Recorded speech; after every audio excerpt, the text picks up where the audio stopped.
Good morning, dads. It might be afternoon for you. Could be evening. Hi there, dads, mums, anyone listening in.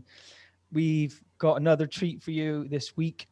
We have Stephen from 27 and a half, and I can't wait to find out what 27 and a half is all about.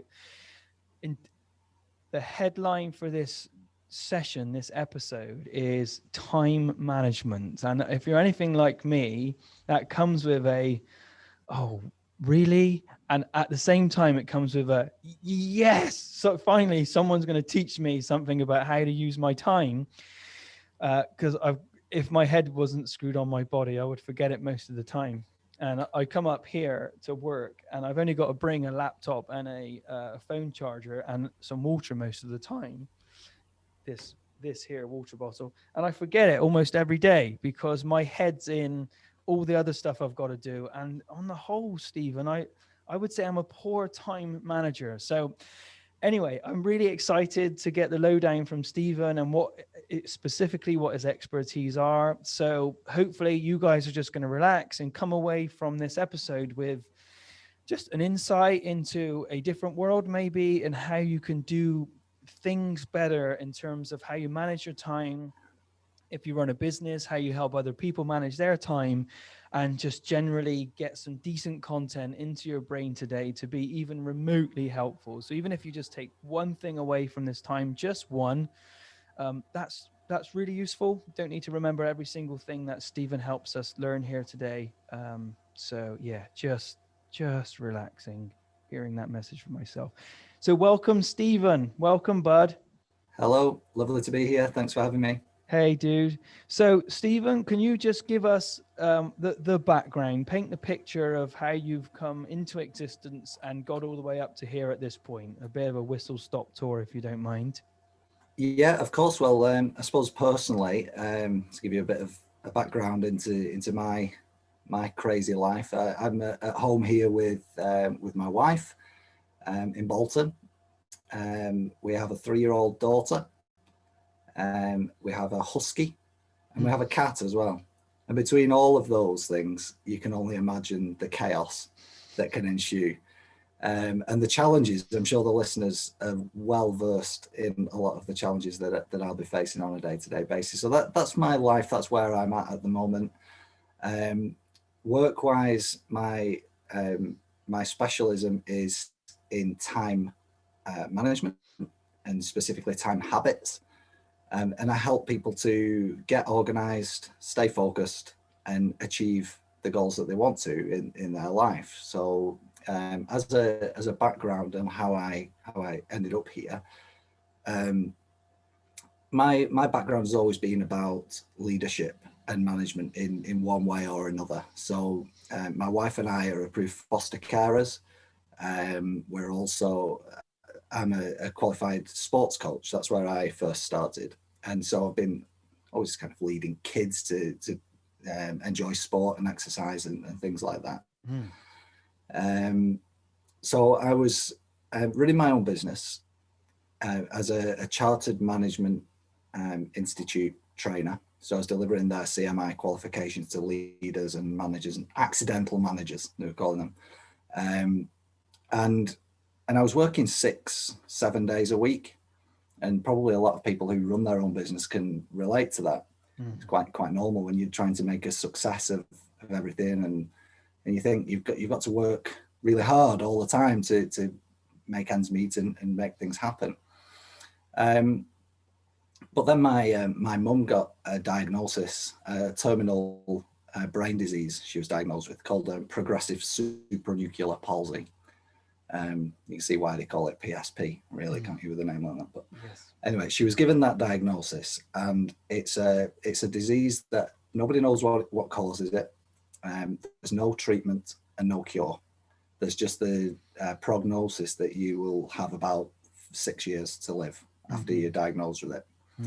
During that time, you would gradually lose your ability to walk, talk, see, communicate, and you lose basically everything that is you. And that was going to happen to Mum. I knew that. but I also knew that I was working 6 or 7 days a week, and it was crazy how my time was being spent. I wanted to spend as much time as possible with my mum in the time that we had left, because we'd always been so close. You know, she was so important to me growing up. And I know most people would say that about their parents, but you know, we had a really, really close relationship, and this news was devastating. So at that point, I made a decision that I was going to drastically cut down my working week, come what may. And I fully expected the business to suffer for that. I probably expected the business to fail for it, to be honest. But the priority and the most important thing was having time with mum. So I did it. And I tried to get my hands on as many different time management strategies, tips, techniques, anything that would help me to achieve what I needed to do, leaving enough time to spend time with mum. Great. So yeah, I did that. Some of them worked, some of them didn't, but I managed to cut my working week in half. And I actually improved the performance of my business rather than it reducing. And that's how I got into this, really. And I'll help other people to do the same. You must be in high demand, because two of the resources that people complain about the most are lack of money and lack of time as a stressed dad. So yeah, you've chosen to tackle time. And before the next step, Stephen, what are the sort of the top 3 books that have had the biggest impact on you in this subject area, and just in life, sort of personal development as well? Yeah, it's a good question. And actually, this wasn't designed to be a shameless plug, but they always say that the book that influences you the most and the book that has the biggest impact on you is often not the one that you read, but the one that you write. And I recently became a published author. Brilliant. And that has been that's been really, really useful for me in a lot of ways. So I'll tell you about later if we get around to it. But in terms of books that I've read, of course, How to Win Friends and Influence People, Dale Carnegie is an amazing book. The E-Myth. I love the E-Myth. Oh my gosh. Because it's about, it's hand in hand with time management. It's creating processes and systems that can remove you from the day-to-day doing of the business and make time for you. And the third one, if I'm giving you 3, would be, I love Simon Sinek, so I'm going to have to Start With Why in there. And that's an important part of my training as well. Oh, yeah, just those books just give me a real insight into, what makes you tick. No pun intended, absolutely none. I think that's a little bit. It's a good one, that then. E-Myth Revisited. Oh my gosh. And I just love watching Michael Gerber. But can you please plug, what is the name of your book, please, Stephen? Yeah, for people watching it on the video, it's here. It's Time Limited. Transform your busyness into a thriving business. Perfect. Love that. It was only... How long did it take you to write? Well, it's a common question I get asked, and I usually have to say to people that it's based on content that I've been delivering for a long time. So a lot of it wasn't starting from scratch. It was repurposing and things like that. But from setting out to write it and writing the first words of the actual book, to working with the publisher and having it actually available, it was the best part of a year to do that. So I guess if you're writing a book on time management, people would want to hear that you manage your time well in writing it, I guess, right? Yeah. So Steve, let's dive into the topic then, and we'll just sort of shoot off when we need to in different tangents. Why is time management so difficult for people? Why do people find that a real issue in their normal day-to-day life?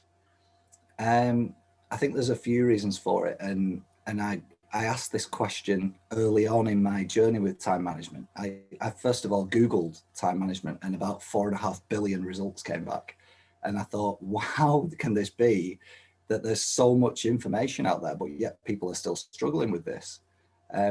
And I thought that there must be something missing. There must be gaps in this, and the 2 reasons why I think people still struggle with their time management, even despite all of that information being available, is that a lot of the information points towards priorities, choices, and decisions as being the keys to success in time management.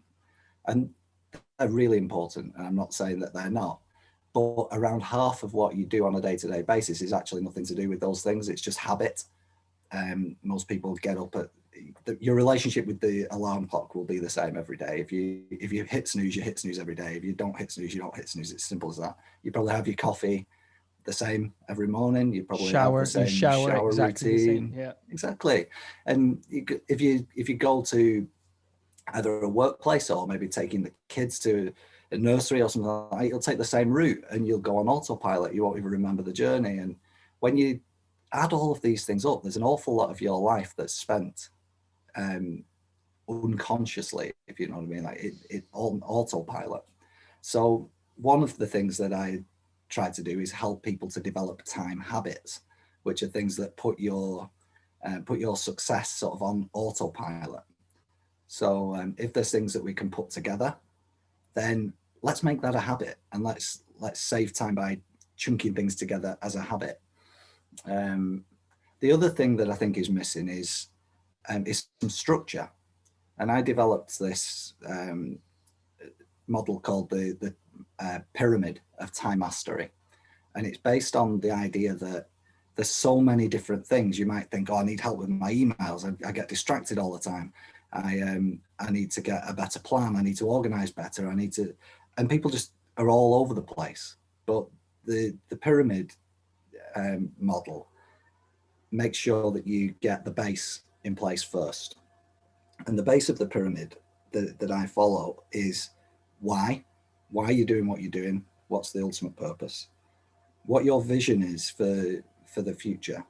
What are you aiming towards? What's the goal? A plan that breaks down the stepping stones for how you're going to get there. Awareness of where you're currently at and what you're good at and what you're not good at the moment with regards to time management. And mindset. If one of those blocks is a little bit weak, it doesn't matter what you put on top of it. As soon as there's stress and challenges, it falls down. And I mean, in terms of mindset, lots of people want more, don't they? It's human nature to always want more money, more time, more. But having more of anything only exaggerates the things that you already do. If you waste money and you have more money, you'll waste more money. If you have time and you waste time, you'll waste more time. It's not about having more of it. It's about making more of it. Yeah, 100%. And what I'm hearing, and it really applies to me, is it starts with being willing to ask yourself those really difficult questions of the bottom of the pyramid there, Stephen, is why are you doing what you're doing? You know, what do you want? We have some really wealthy people that we help here, and they've got they've already accumulated an extraordinary amount of money, and they're probably busier than they ever have been. And they're not, it's difficult to make blanket statements because not everyone would then say they're unhappy. Yet what they set out to do was accumulate enough so that they didn't have to be that busy, so they could be more in control of how they're spending their time. And that result isn't true for them. They have, if anything, they've become more busy, and you get stuck in that plan that was perhaps the right plan for you 7, 8, 9 years ago, and you've evolved as a person and life's evolved, and what was important to you then and what you were focusing on then is different now, yet you've become a new version of a creature of habit, and you're back to why am I, and to stop people and start and go all the way back to, let's start with a blank canvas. Why are you doing what you're doing? Is that one of the most challenging questions you ask people that you work with, or what are the most challenging questions you ask people you're working with? Yeah, absolutely. I think a lot of people don't know what they ultimately want. That's what I find with people. You ask people what they actually want, and they can't really give you an answer. They don't know why they're doing what they're doing. It's just what they've always done. And like you say, things change, don't they? I mean, what did we do with all of this time that we must have had before we had kids? You know what I mean? We thought we didn't have time then, and then we had kids, and then you realize that actually you've got even less than no time now. So, but what I find is, so self-awareness is one of the most difficult things. People either are very pessimistic about their own time management, or they're overly optimistic about it. And one of the downfalls that I found when I first started with time management is that an early step in a lot of time management programs is to track your time. Let's work out exactly what you do. 2 weeks, write down everything you do. There's one major problem with that, and that's that I didn't have time anyway. So I don't have time to track my own time for 2 weeks and write down every single thing that I do. It's a major problem, and so we've one of the tools that we've created that people are finding really useful is called an MOT test. It's a mastery of time test, and it's a series of questions that all relate to the pyramid, and identify whether each block in the pyramid is a strength or a weakness for Brilliant. You. And it takes about 4 minutes to do the test. And so we're finding that that's a difficult question, but we've found a way to answer it more effectively and then be able to dig deep into the actual content that people need to be working on. And we're going to put the link to that MOT test. Is it a free test to take that test, Steve, on your website? Yeah, completely free on the website. Yeah. Great. So we can put the link in the bio for YouTube or the podcast. I'm going to do that. I'm kind of afraid to do that. To be fair, Kerry and I, we're absolutely not the richest people in the world, yet we've designed our working week so that it really suits us as a family. So we had to get really clear on what we want, because it's just so easy to be that slave to money and eventually be a slave to time, rather than you be in control and calling the shots of how you use money and how you use time.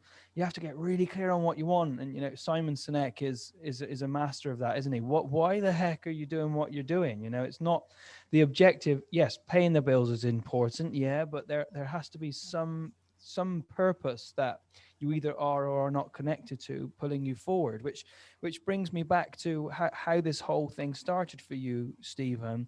You had some really bad news about somebody that was very, very important to you in your life. So I don't know what your time management was like before that, but you had to really start to rein in. You had a new why, didn't you? A new why presented itself to you, a painful, unpleasant why, but a why nonetheless. So you had sufficient motivational fuel to start to run at this and improve this. How do you help people either create a why, or help people, that just don't have one, that make it sound like this is a nice to have? It would be nice to be a better time manager, but I'm so overwhelmed with everything already. Good luck helping me. Can you respond to that? I know exactly what you mean, and I can actually relate to it, because although I started off with that real strong why about my mum, it was a really strange time when she passed away, because I'd created all of this time to spend time with her, and I was spending lots of time with her.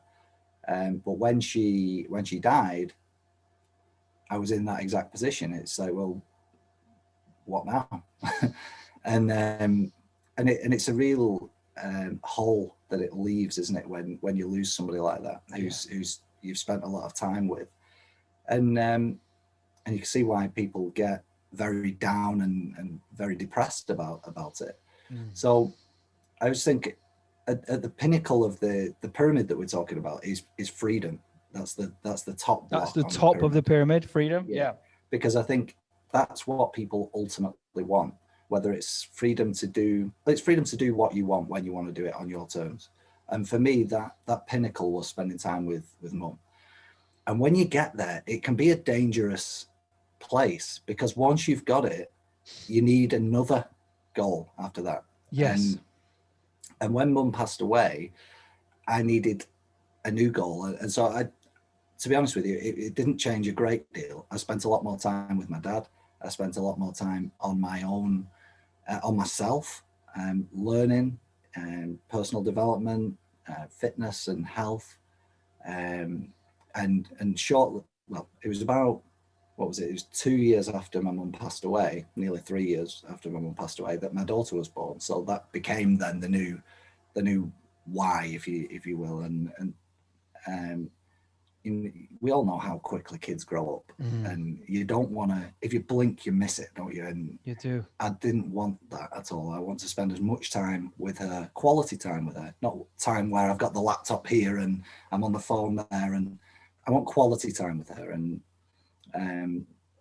so that's essentially how how I've dealt with that. How we would work with other people who are trying to find out what their why is just through conversation, because asking the kind of questions of how do you feel when you're doing this, what does this mean to you, that they're important questions in working out what actually is the most important thing to you. Once you know that, it really does light a fire underneath you, and you know priorities become easier to make. And I mean, you asked me right at the beginning, why is time management so difficult? It's because there's so many different options. There's so many things that you can do, and ironically, most of the things out there are designed in such a way where they're paid for by adverts, and the adverts depend on them holding your attention for as long as possible. So you've got all these things fighting for your attention and trying to keep hold of you for as long as possible. That if you really need to have that strong why and have it clear in your mind and have that clear vision if you're ever going to break out of that reactive consumer kind of approach, haven't you? Yeah, 100%. And on that, on the back of that comment, Stephen, how does typically, what are your clients or people you've helped? How is poor time management affecting their stress and well-being, particularly in men? What are you seeing are like your clients' primary challenges? What makes it obvious? That's the question. What is making it obvious that someone is having a time management issue? I don't know, it sounds like a bonehead question, but it's an important one to ask, I think. Yeah. I think it's knowing that the symptom that's showing isn't always the problem, it's the result of the actual problem. So you hear people who are stressed out. That's one of the major ones, that they're stressed, they've got far too much to do, don't know how to do it, they're making mistakes, they're forgetting things, double booking themselves. They're just having a rough time, to be honest. And usually the first thing to be neglected is themselves. So their mental health and their physical health will start to suffer. They'll be stressed. They'll start getting a bit overweight and not going to the gym anymore, not getting out and doing any exercise, and relationships start breaking down. And those are not the causes, the symptoms of the problem. And I think it's a snowball effect. That one thing people are really rubbish at in general is estimating how long things are going to take. So you might think, don't bring my wife in. When my wife hears that line, she is going to roll about laughing, because I suck at that. Tell me more, please. Okay, so I mean, we've got dads listening here, haven't we? And we all know that really, to get ready and get in the car should be a 2-minute job, shouldn't it? Ideally, should be. Are we saying with kids or without kids there?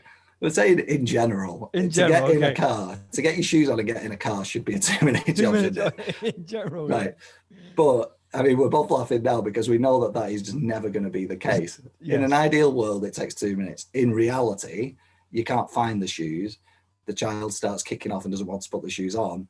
Then they're probably sick on themselves or want the toilet. And, 2 minutes becomes 20 minutes very easily. And the snowball effect of that is that it impacts on everything else. You're probably then unprepared and late for wherever you're going, which stresses you out, puts you in a bad place already. And it's a snowball effect onto everything else. You probably come home and you're probably in a bad mood then, and your partner says you're always in a bad mood, or you shouldn't be like this in front of the child, and you think we need to talk, and oh gosh, you can see how it escalates and goes crazy. But I think when people do that, because we're rubbish at estimating how long things take, we overschedule in the day. And then when you are overscheduling in a day, you can't achieve everything that's there, And which is really by special. over scheduling, Stephen, you mean you're just putting too much into that timed space to get done and achieve? Like your to-do list is way too long for the actual available time. Is that what you mean by what you Exactly, just yeah. said? Yeah. You think you treat things in an ideal world. So you give 2 minutes for getting into the car with the kid, and you do it with everything else in your life. At work, you think I'll just send a couple of emails. Oh, it should only take 10 minutes. Yeah, good luck, because the kid's over there, the husky's barking to go out, and the cat's climbing all over you. You know, we're rubbish at estimating time, and it causes a problem. So my solution to it with people is, and one of the time habits that we instill is, whenever you are estimating time, always add VAT, valuable additional time. If you think it's going to take 45 minutes, give an hour. You think it's going to take 10 minutes, give 20 minutes. Just always add a bit more I can onto your estimates. I can feel resistance coming up because you've just absolutely named it for me. This ideal world, this strange place that Ben occupies in his head, called the ideal route through. And once I've made that route through, I'm going, yeah, wait, when Kerry hears this, she is just going to laugh her head off because this is a mistake I make daily. And what's really motivating for me in hearing it, A, is the humiliation and the embarrassment of it all, but B, how the world isn't conspiring against you. It just so happens that you haven't allowed enough time for your first up task. And if you haven't allowed enough time for your first up task, and inevitably that will always require a 20% VAT addition, which I haven't made, then I'm playing catch up, and it's at 8:55 in the morning, and I'm already playing catch up because it's taking me longer to get the kids in the car. I'm driving faster with more stress and more tension on my face before I go into activity number 2, whatever that is. So I'm already on the back foot. So I've already shot myself in the foot before the day's even got started because so I've just planned poorly in approximating how long a task is really going to take me. Yeah, yeah, definitely. And I think, as well as all of those things, I mean, you can see one of the challenges with time management is that there's so many things, there's so many spanners being thrown at you that there's a lot to cope with. And too many people, because they get into this state of overwhelm, they start to live their life where they're just flying by the seat of their pants. They're not really planning anything. They're just busy. And it's kind of the subtitle of the book is about busyness. Transform your busyness into a thriving business. And Brilliant. it's around taking time. The number one kind of domino effect tip that I would start with people is schedule time to schedule your time. You've got to put it in as a block where you're just going to sit down and do nothing else but just look at your schedule. And when you're looking at your schedule, it's amazing how you can you can make more sense of it. You can move things around, and there's a couple of things that are spin-offs from that. One of them is about valuing your time and working out. So there's a little equation that we can do. If you work out how much money you want to earn in the next year, and divide that by the number of weeks that you want to work in the So year. we've got a number. Let's say it's 30. Let's say, for ease of numbers, let's say it's 20K in the next year. Yeah. So you divide that by the number of weeks that you want to work in the year. So take into account a couple of weeks at Christmas maybe, and holiday, whatever that is for you. If you've got kids at school, then maybe it's probably going to be like, I don't know, 40 weeks maybe, and taking into account 12 weeks of school holidays. Let's say 40. Yeah. So you have that, and then divide that by the number of hours that you want to work in a week. So you've now got a figure there that should be an hourly rate. And so we did 20,000 divided by 40 weeks, which equals 500. Yeah. And then we divide that 500 by the number of hours per week, did you say? That you want to work per week. Yeah. So let's just say that's divided by 25 hours per week. Now we've got 20. Okay. So we're now going to double that number. because we need to take into account that not every single hour we spend working is going to be income generating. We have to spend time working on the business and doing other things around it as well. So you account for that by just doubling that number. Okay. So you've now got 40 quid on there, have you? 40 quid. Yes, £40 we've got now. Yep. Okay.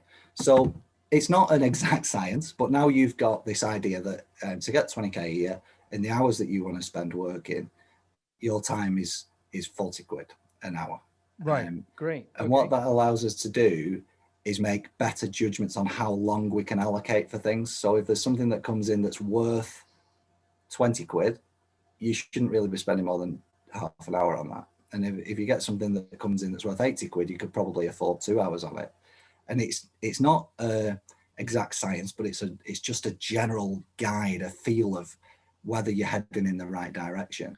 Excellent. Yeah. So I'm stingy and tight, and then I get I repair the sink plumbing, which I hate doing. It takes me forever to do. That takes me 4 hours to do it, and I'm valuing myself at £40 an hour. So that's taken me 160 quid to do that job, when a plumber would have probably charged me, because it would take them 5 minutes, 50 quid, and get it done in 30 minutes. So I'm making a sensible and logical approach to my decision making, where although I don't want to spend out the money, essentially it's costing me to do it 160 quid. Yeah. So exactly. And when I'm going through that in my head, I'm also underestimating how long that's going to take me, getting the gun back out to shoot myself in the foot. That'll only take me an hour. And I haven't valued my time in terms of a monetary value, because it's free time. But then it's time I'm not spending with Kerry and the kids. And when I'm doing this sink plumbing, I am absolutely not with Kerry and the kids. I am just lost in this oblivion of plumbing. But a plumber might charge more. A plumber might charge 100 quid to do that job, but I'm saving 60 quid. And it's just such a, like you said, it's such a helpful rule of thumb. I still might still might follow through and do that job myself. Yet I've got some evaluation data almost. I've got something to evaluate my decision against, rather than the ideal scenario of that's going to take 1 hour and cost me nothing. It's free, but it's not. It's probably going to take you 3 hours, and it's not free because your time has a figure attached to it. What a really helpful evaluation technique for making time choices. Yeah, and you can use that with all sorts of things. There's things at work that I like to categorize things into 3 different. Everything you do at work, you can categorize into 3 different areas. You can categorize it as things that absolutely have to be you that do them. So must be me's, yeah. Then you can have things that currently have to be you, but with a bit of training, you could train someone else to do it. So that's the middle section.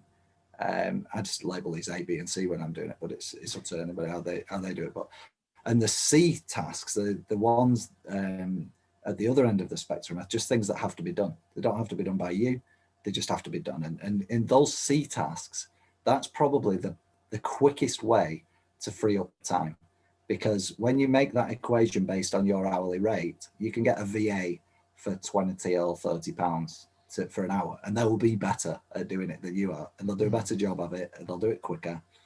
Heaven. So farming out a lot of that to somebody, and people say, oh, that's very nice, isn't it, but I can't afford a VA. And when you look at it this way, with the hourly rate and what you could do with that time, what you could earn with that time, there's an argument to say you can't afford not to do that. My value is not in sink plumbing. My value is being sat in front of someone. And yesterday I saw this huge, it's the biggest I've ever seen, this huge digger, big caterpillar thing. No, it was a Volvo actually, because my daughter pointed it out. It was occupying almost both lanes of the single carriageway, and cars had to pull over to let it pass. And I thought, wow, isn't that amazing? That huge vehicle, but it was being transported from one place to the next. And I was just wondering, how much would something like that cost? But that vehicle only makes money when it's being put to use, when there's diesel in the engine, someone sat in it and it's actually digging.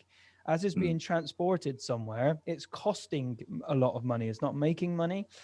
So I'm costing us money by doing this plumbing. The only place I should be really is sat in front of people doing what I really enjoy doing. The truth is, and the thing I'm actually good at. I'm not any good at sink plumbing. So what this is slow to learn, Stephen, me.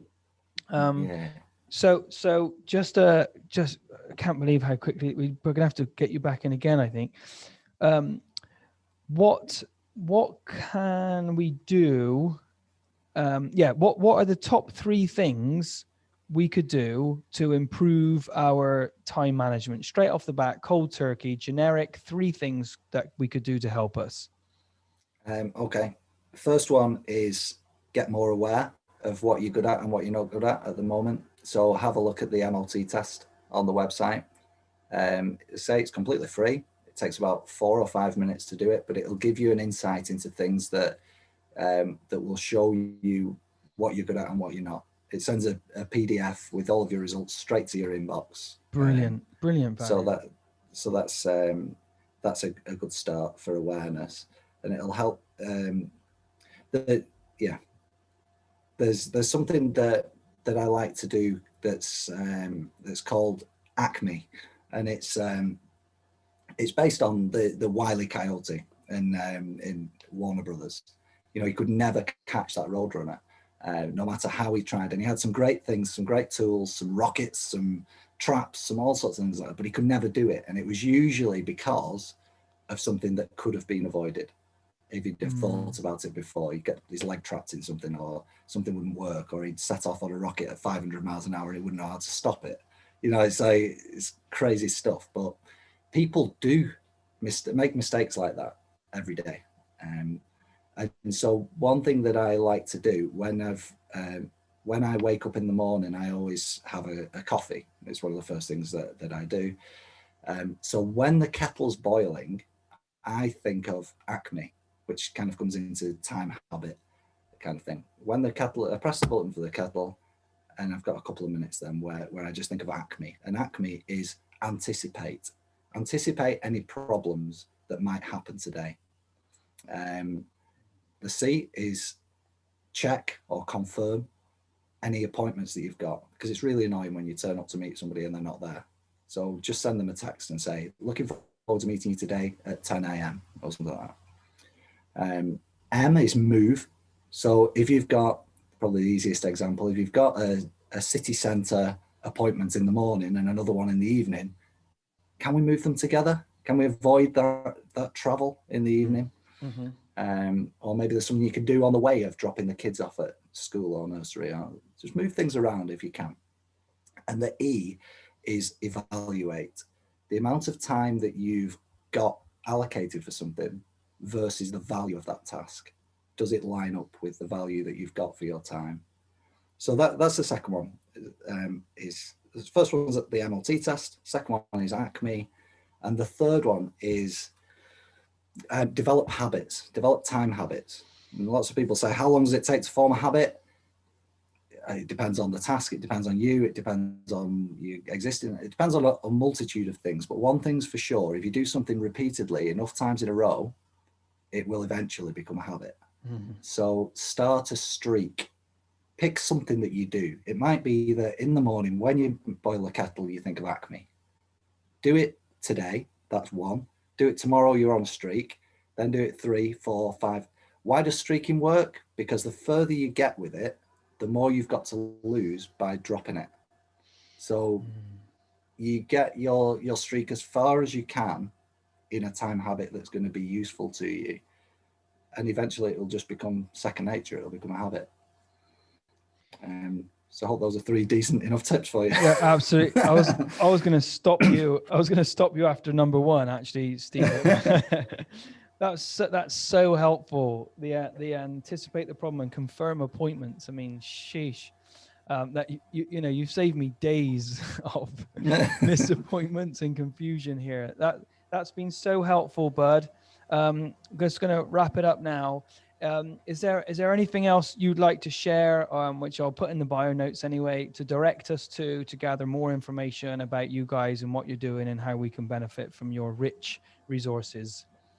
Everything that you could want in that respect is on the website. So I have a newsletter that goes out once a month, monthly time tips. I have my book, which you can order through the website if you want to, and there's the MLT test as well. So if you head to the website, there's lots of things on there that will hopefully help you. Yeah, perfect. Thank you, Stephen. This has been a real blessing. I've got so many notes of how I'm going to improve my time already. Wait till Kerry hears this podcast. She is just going to roll about laughing with my stupidity. But yeah, I no longer get to be a standing joke of underestimating how long it's going to take me to do something. I'm going to be honest and not deny and lie to myself about how long I'm going to take to do something. Thanks so much for your time, bud. Thanks to your wife and your little family for making this time available and this possible. God bless, good luck, and see you again soon. Thanks, Stephen. It's a pleasure. Thank you. Bye, Cheers, Ben. bud. Bye-bye.